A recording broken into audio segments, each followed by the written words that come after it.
Economics. If I ask you about this word कि economics होता क्या है, कुछ लोग बोलेंगे इकोनॉमिक्स इज मनी, कुछ लोग बोलेंगे इकोनॉमिक्स इज फाइनेंस, बट मेरी मानो तो economics is study of choices. एक बहुत फेमस कोट है that economics is not study of money, it's study of choices. Money is a part of it, but उसका मेजर पार्ट है choice. कैसे? If we have two good, suppose good one and good two, अब आपको बोला गया है कि दोनों में से सिर्फ एक ही गुड चुन सकते हो, तो आप अपने परम्यूटेशन कॉम्बिनेशन लगाओगे, बोलोगे अच्छा एक गुड अच्छा है एक गुड नहीं है, तो आपने चॉइस की ना। अब इसी चीज को पढ़ना तो हम इकोनॉमिक्स बोल रहे हैं।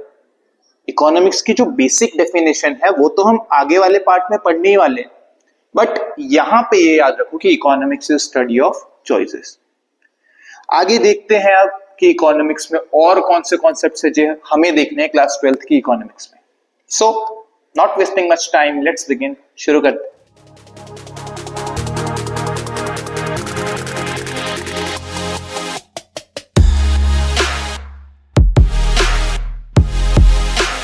तो अब हम थोड़ी ब्रॉड डेफिनेशन ऑफ इकोनॉमिक्स पे आ जाए तो शुरू करते हैं।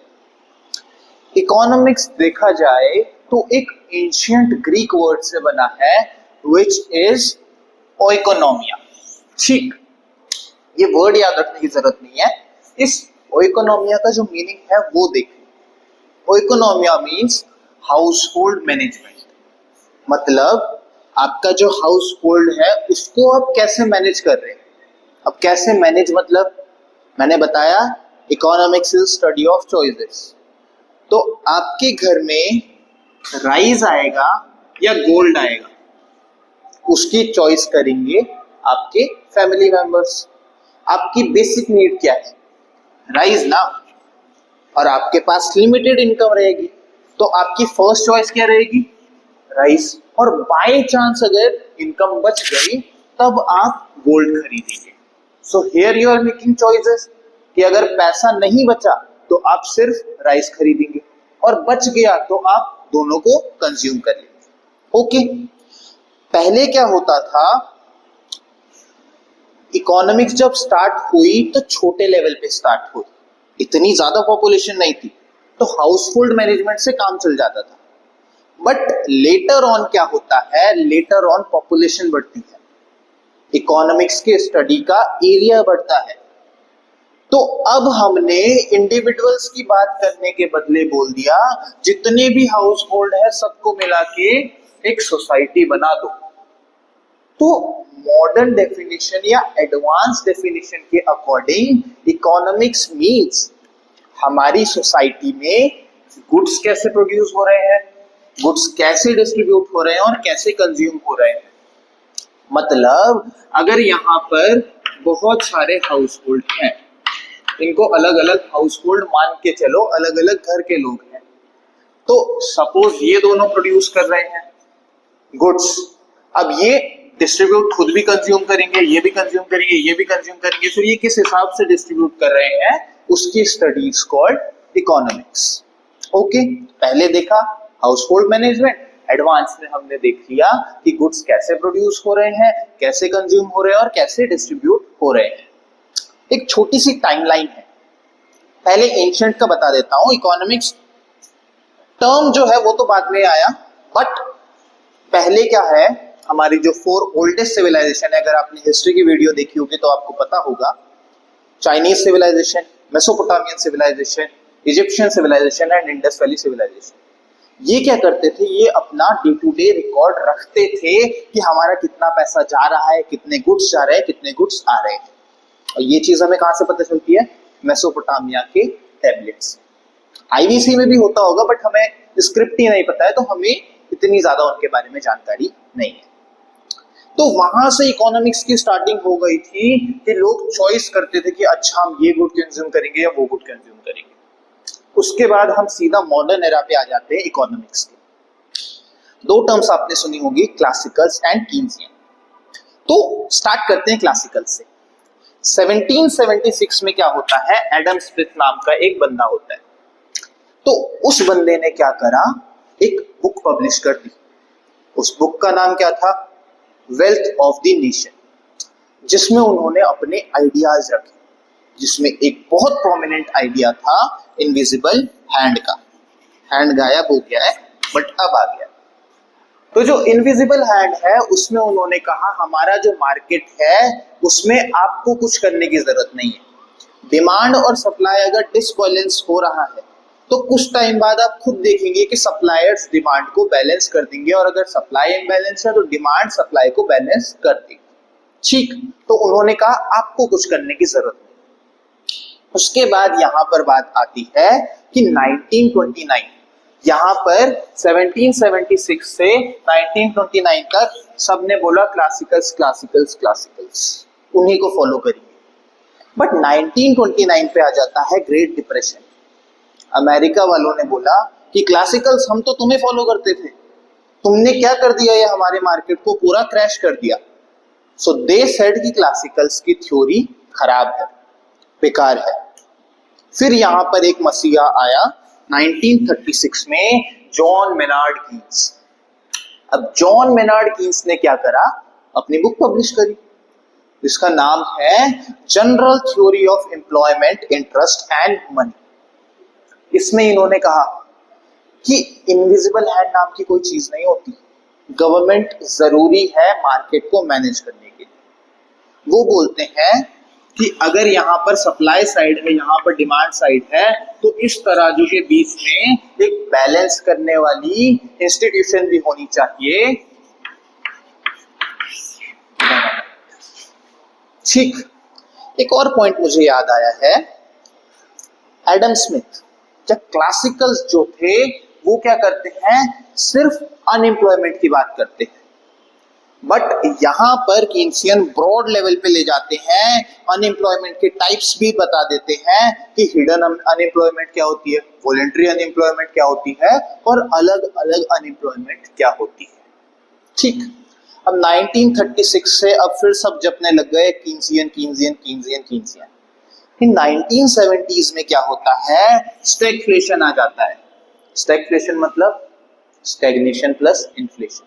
स्टैग्नेशन मतलब इकोनॉमी ग्रो नहीं कर पा रही है, फ्लैट है इसकी ग्रोथ, और इन्फ्लेशन मतलब प्राइसेस बढ़ चुके हैं। अच्छा, अगर मैं बोलूं क्लासिकल्स, तो क्लासिकल्स वो लोग थे या वो इकोनॉमिस्ट थे जो एडम स्मिथ की बातों को फॉलो करते थे, और कीन्सियन वो लोग थे जो एक्सेप्ट करते थे कि जॉन मेनार्ड कीन्स ने जो अपनी थ्योरीज दी थी वो सही थी।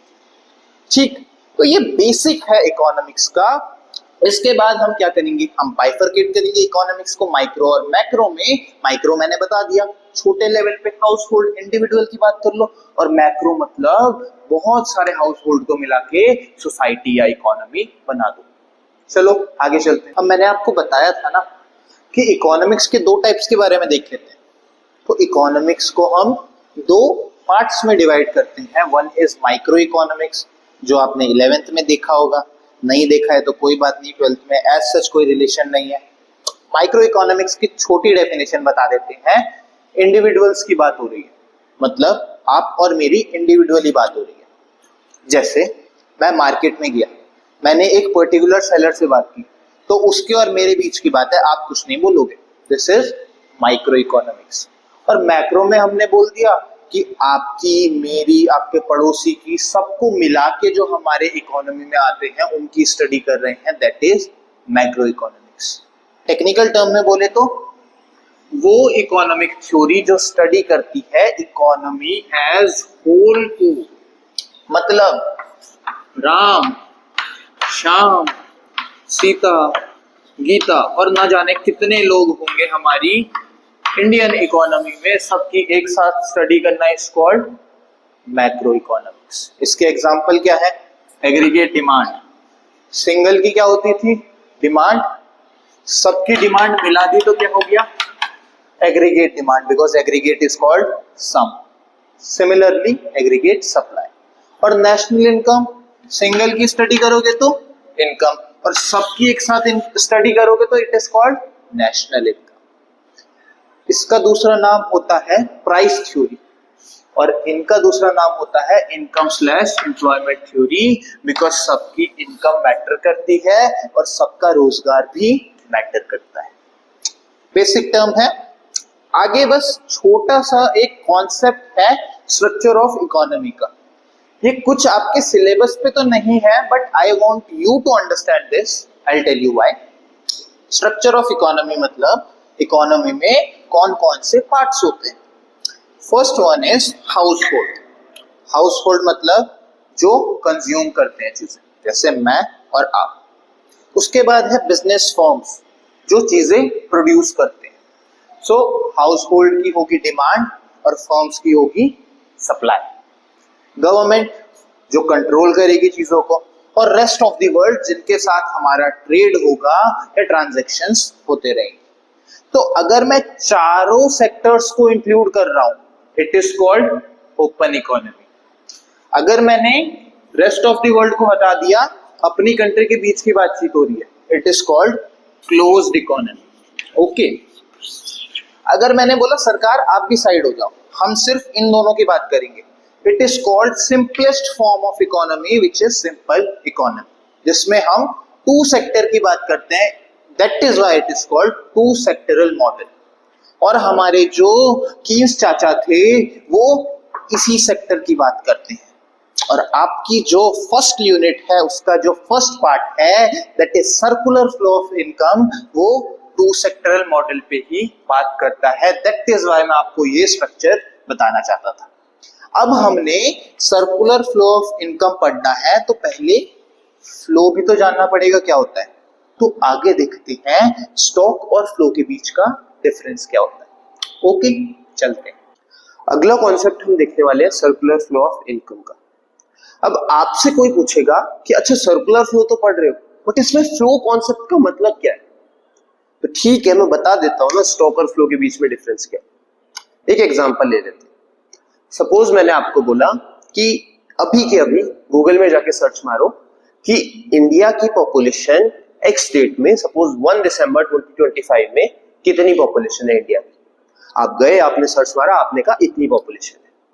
अब मैंने कहा अब क्या करो अब आप जाके ये रिसर्च करो कि इंडिया की पॉपुलेशन 1 दिसंबर 2024 से 1 दिसंबर 2025 में कितनी बढ़ी है। मतलब एक साल में इंडिया की पॉपुलेशन कितनी बढ़ी है।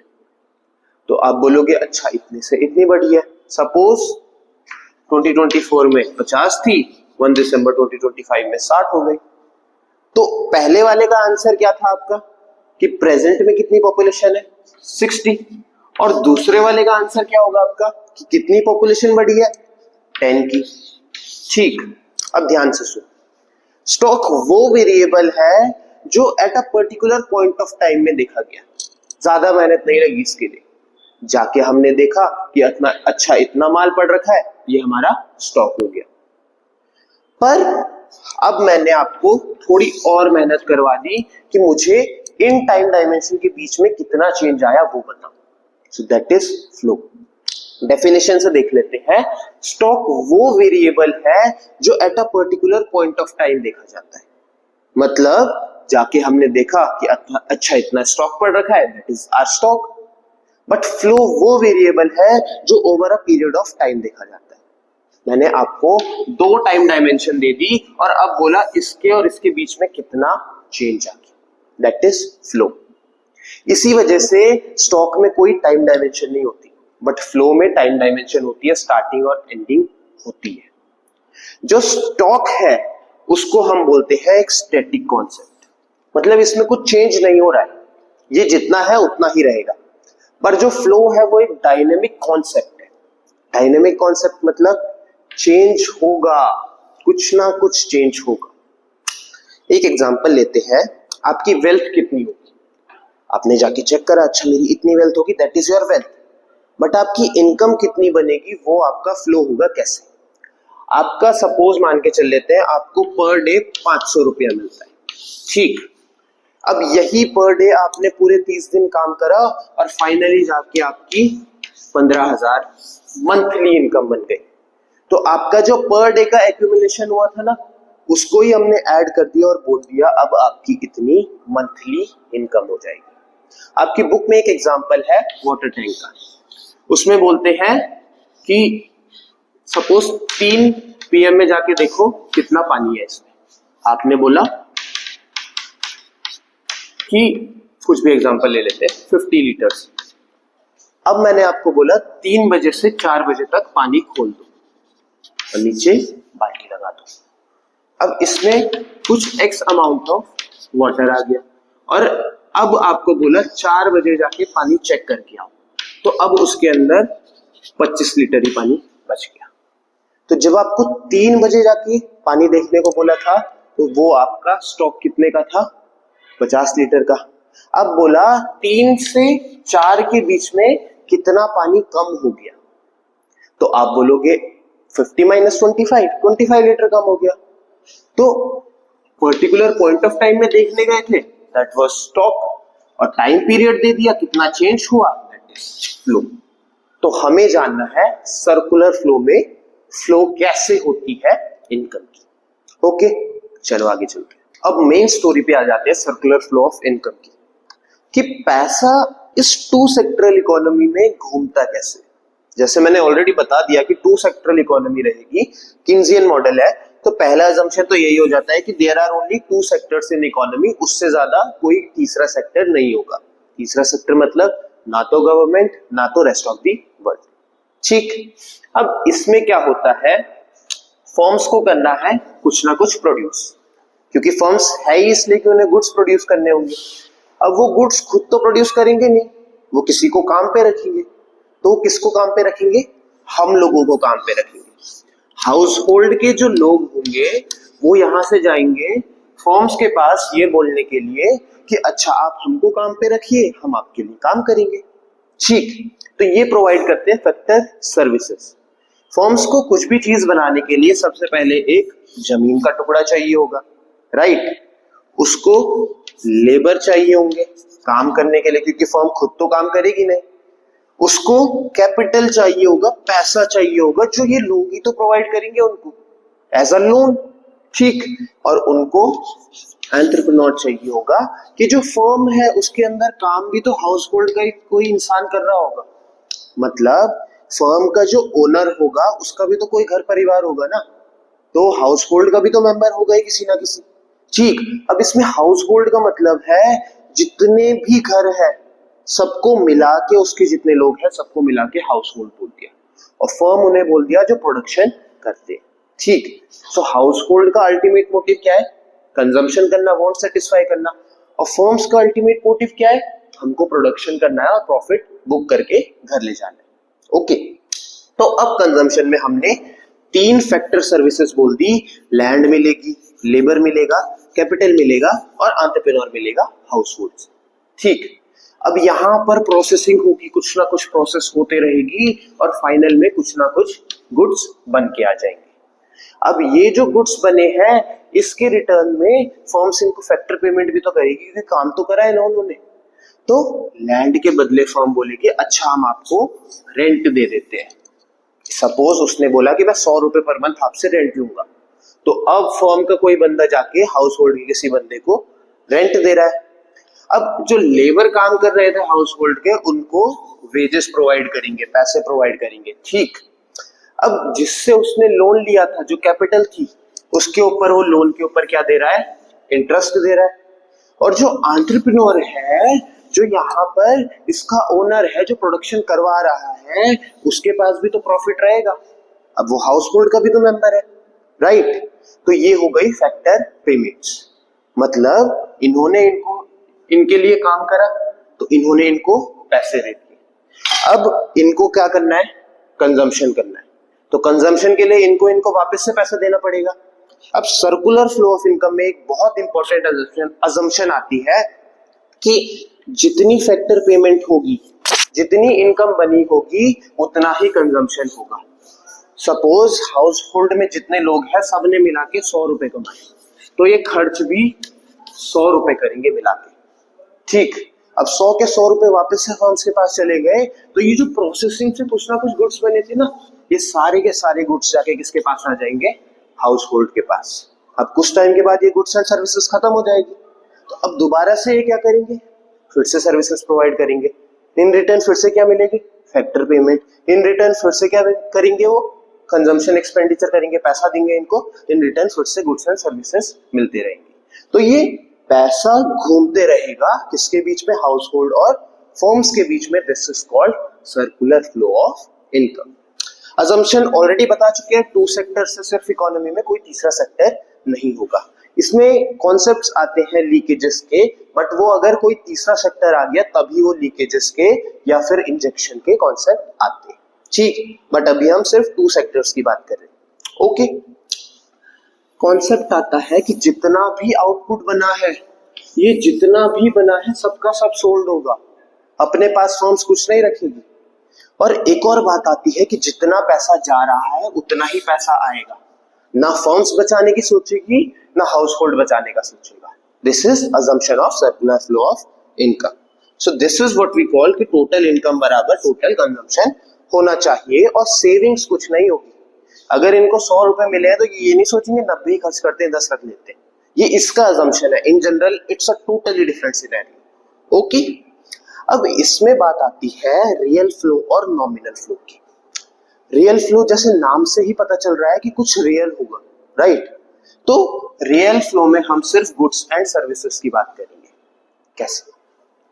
हमने फैक्टर सर्विसेज प्रोवाइड करी, गुड्स बने, इन रिटर्न हमको गुड्स ही मिलेंगे, पैसे की कोई बात नहीं होगी। So this factor services and this goods and services are real. और नॉमिनल फ्लो या मनी फ्लो को हम क्या बोल देंगे, सिर्फ पैसों की बात होगी। तो इसमें कंजम्पशन एक्सपेंडिचर और फैक्टर पेमेंट, इन दोनों की बात होगी बस, ठीक। तो पहले वाले में सिर्फ गुड्स की बात हो रही है कि उन्होंने barter system kind of thing, उन्होंने सर्विसेज प्रोवाइड करी, in return goods and services मिल गई। और दूसरे वाले में क्या हुआ, फैक्टर पेमेंट मिली, कंजम्पशन एक्सपेंडिचर हुआ। So this is real flow and money flow या नॉमिनल फ्लो। इसमें 3 फेजेस आते हैं सर्कुलर फ्लो ऑफ इनकम में। कौन से 3 फेज? पहला है प्रोडक्शन फेज, जिसको बोलते हैं हम जनरेशन फेज। अब जनरेशन फेज में क्या होता है, यहां पे याद करो फैक्टर सर्विसेज प्रोवाइड हो रही थी तो ये कुछ बन रहा था, कुछ बन रहा था। क्या बन रहा था? गुड्स बन रहे थे। इन रिटर्न हम ऐसा बोल सकते हैं कि पैसा बन रहा था इन लोगों के लिए, right. So this is production phase, जहां पे जनरेशन ऑफ इनकम हो रही है, इन लोगों का पैसा बन रहा है क्योंकि ये काम कर रहे हैं, इन रिटर्न में पैसा मिलेगा। दूसरा फेज है डिस्ट्रीब्यूशन फेज, जब पैसा बटेगा इन लोगों पे। ये जो ये वाला फेज है ना, फैक्टर पेमेंट वाला, इस टाइम पे पैसा बट रहा है। उसके बाद आता है डिस्पोजिशन फेज। डिस्पोजिशन में जो पैसा हाउस होल्ड के पास है वो वापस चले जाएगा फर्म्स के पास। अब हम इनकम की बात कर रहे हैं तो इनकम ही बनेगी, इनकम ही डिस्ट्रीब्यूट होगी और इनकम ही डिस्पोजेस होके वापस फर्म्स के पास चली जाएगी, ठीक। पहला क्या देखा, प्रोडक्शन फेज, दूसरा क्या देखा, डिस्ट्रीब्यूशन फेज, और तीसरा देखा हमने डिस्पोजिशन फेज या एक्सपेंडिचर फेज, ठीक। So this is what we call circular flow of income. First unit is completed here, इसके बाद हम नेक्स्ट यूनिट्स देखेंगे। I hope you understood this thing. That is all for today. Thank you everyone.